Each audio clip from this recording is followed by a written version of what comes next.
NBA 2K24 news is beginning to drop all over the place. We recently found out that Kobe Bryant will be gracing the cover along with Sabrina, and on top of that, we found out we will be getting crossplay for New Gen, which is some of the best news that we've heard in a long time in the 2K community. But if you guys remember, about 10 months ago, before the game even came out, I was the first person to drop the early builder breakdown for NBA 2K23. If y'all want me to drop this same video for 2K24 before the game even comes out, make sure y'all drop a like on this video. Let's get it to 10,000 likes, and I'll make sure I drop that video as soon as I get access to the builder. But this is the time of year that I always ask this question to get your guys' feedback. What's the most important thing you need to see in the 2K24 builder for it to be considered a success in your opinion? You guys can comment down below. I tweeted this out a few days ago. Let's check out what the community wants, and then I'll give you what I want in the 2K24 builder. So the first person to respond was Double H, and he had quite a few things. He said, ditch the mega superstar builds. Every attribute needs to matter. Best/meta animations need to be unlocked at the highest rating in that category. There cannot be one height that has a massive advantage, and build names need an identity. All really good points, and I want to touch on a couple of them. The last one he said, where build names need an identity, I couldn't agree more. It's been a few years now on New Gen where the build name literally does not matter. It doesn't show what your build can do, as opposed to in the past, it absolutely did. If you had a sharpshooting playmaker in 2K19, you knew, okay, he's going to be looking to shoot threes. He's going to be very quick off the dribble. He's going to be shifty. If it said post-scoring shot creator, you knew, okay, there's going to be some Kobe Bryant type activity down there. He's going to be in the post working out, but he's also going to be working in that mid-range looking to shoot fades. And you know what I mean? The build name mattered. Another one that he said was the best animations being unlocked at the highest attributes. For example, in 2K23, Michael Jordan dribble style is the best dribble style. It gets unlocked at 75 speed with ball. The best dunk package is quick drops off one. That gets unlocked at 80 driving dunk. Why wouldn't the best animations require 90 plus? The gameplay, and we'll talk about this more, the gameplay has to work with the builder and vice versa. Otherwise, the game is going to fold. And the last one I want to touch on is removing the mega superstar builds. I've seen this everywhere. It seems like the community as a whole is tired of the do everything type of builds. It seems like we're leaning more towards the archetype, double archetype, pie chart type of builder, which I'm not against, but the people that are against it say, oh, I don't want to be a role player, I want to be a superstar. We're not asking for you to be Kyle Korver or Dylan Brooks. We're just asking for each build to have strengths and weaknesses, so it actually matters what your build is built to do. Otherwise, everyone's doing everything, and we've seen the results of that.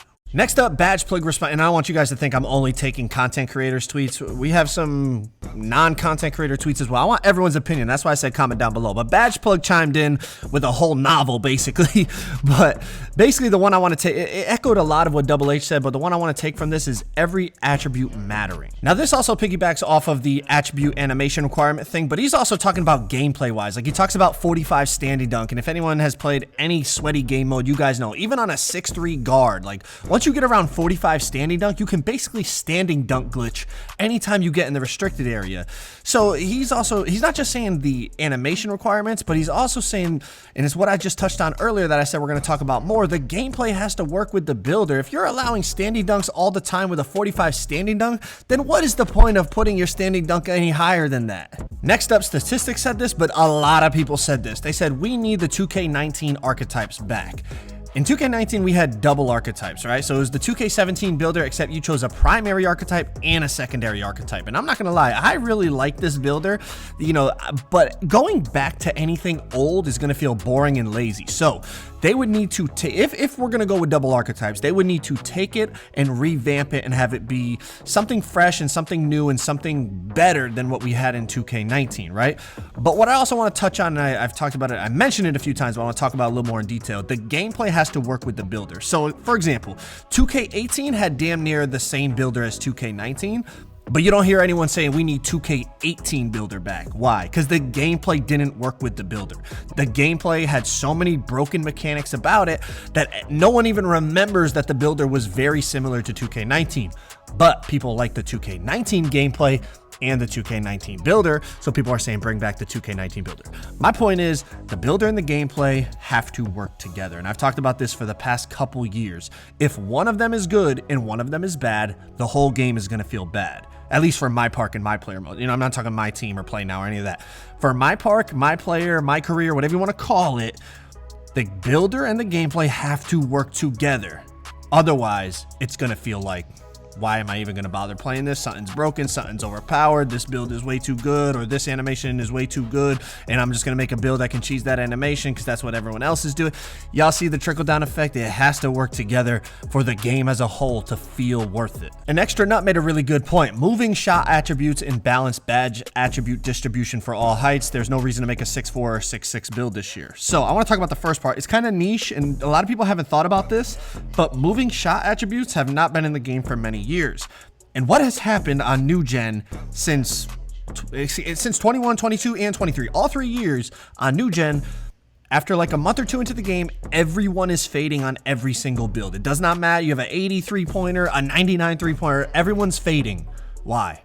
Because there's no moving shot attributes. So whatever your rating is, it ends up being good enough that you can fade from anywhere, shooting RT fades, run out RT fades. By putting back in moving shot attributes, moving mid-range, moving 3-pointer, that would make people actually decide if that's going to be their play style, right? Because in the past, you might have an 85 3-pointer, but you might only have a 75 moving shot 3-pointer. So it's like, you know, those shot creator type play styles, it's kind of like you allowed everyone to play like them with this builder because there's no moving shot attributes. And in turn, I mean, the gameplay allowed it as well. We just talked about the builder and the gameplay working together. But if you add in those moving shot attributes like Nut said, then that's going to force people to decide if they want to play like that, you know? Because just because you're a good shooter, like you're a Kyle Korver, that doesn't mean you're going to be dribbling for 15 seconds and then shooting a fadeaway over somebody like Kobe used to. Like, that was Kobe's skill set. Kyle Korver's skill set is different. You got to decide what your skill set is going to be. And like Nut said, adding back in those moving shot attributes might help with that. I told you I'm not taking feedback just from content creators, right? Just Business said every possible option is a real option. No playstyle should feel pointless. I want you to think about what he just said. Every possible option is an actually real option, right? Right now, that's not the case. You could make a million different builds with this builder, but are they real options? Are you actually going to be able to compete with those options? No. It's like there's a few meta builds and you can you can deviate from it a little bit depending on your game mode, but there's very limited options in terms of builds that are actually competent. Think about, let's go back to 2K19. Like Stat said, bring back that builder. If you went on the 2s in 2K19, you would play against different lineups and different builds all the time. People were running stretch glass cleaner. People were running playmaking sharpshooter with a glass cleaner or with a stretch big. People were running double point forwards. People were running post score and lockdown. People were running double lockdowns. There was every lineup you could think of in 2K19, and you would see it all the time on the 2s, on the 3s, on the 5s. There was different lineups everywhere. On this game, you go to the 2s, you know what you're facing, man. 95% of the time, it's 2-6-9. If the builder allows every option to be a real option, that would change that. Now, I hope down in the comments we get debates like this, because this opens up your eyes to the different viewpoints that people have on different ideas, right? Arzen basically said he wants a simpler builder. He wants builds that are great in one area or good in 1 to 2 areas, and then below average in the rest. And Woody responded and basically said that's not realistic. Like, the best players in the world are basically good at everything. And Arzen responded and basically said if you want the game to be realistic, then they should allow y'all to make contested shots, and the best 3-point shooter should only shoot 40%. And y'all see where they're going with this debate, right? They're going back and forth on things like that. Now, the first thing I'll say is they both have good points, and it does open up your eyes on what different people's perspectives are on the thing. Now, what I will say is in terms of the realism thing, obviously a realistic basketball game would be cool, but I'm gonna be honest, it is a video game, and it's gonna be hard for it to be realistic. Like, the best 3-point shooters in the world shoot 40%. Do you want to time your shot correctly and only make 40% of them? I think that would be a very frustrating game to play. Do you also want to play perfect defense and just have someone rise up over you and hit a contested shot like Kevin Durant? I think that would also be very frustrating, because that's not rewarding skill. That's not rewarding you outplaying your opponent. And at the end of the day, it's a video game, and that's what we want, right? But I also see his point. Like, he doesn't want to just be a role player, but we talked about it. Just because we want a simpler builder and we want archetypes, double archetypes, that doesn't mean you have to be a role player. In 2K19, I feel like a point forward could do everything.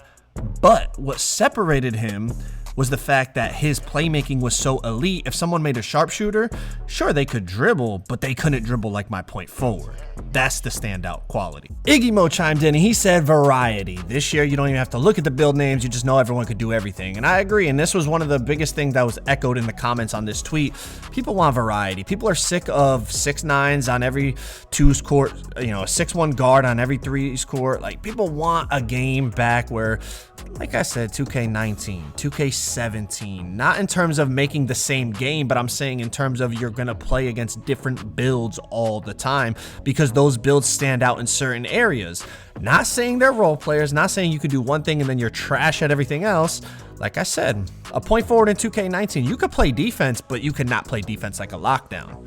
On a sharpshooter, you could dribble, but you couldn't dribble like a point forward, etc., etc., etc. Y'all see what I'm saying? That's what we're looking for. We want more builds to be viable. We want more builds to have standout qualities that will separate them. And in my opinion, the biggest thing is the gameplay and the builder have to work together. I say this every year, but I can't emphasize it enough. It is the most important thing going into 2K24. If you're interested in seeing what a $5,000 Pro Am Finals looks like on 2K, click that video on the screen right there. That's me and my team playing for $5,000 in Comp Pro Am.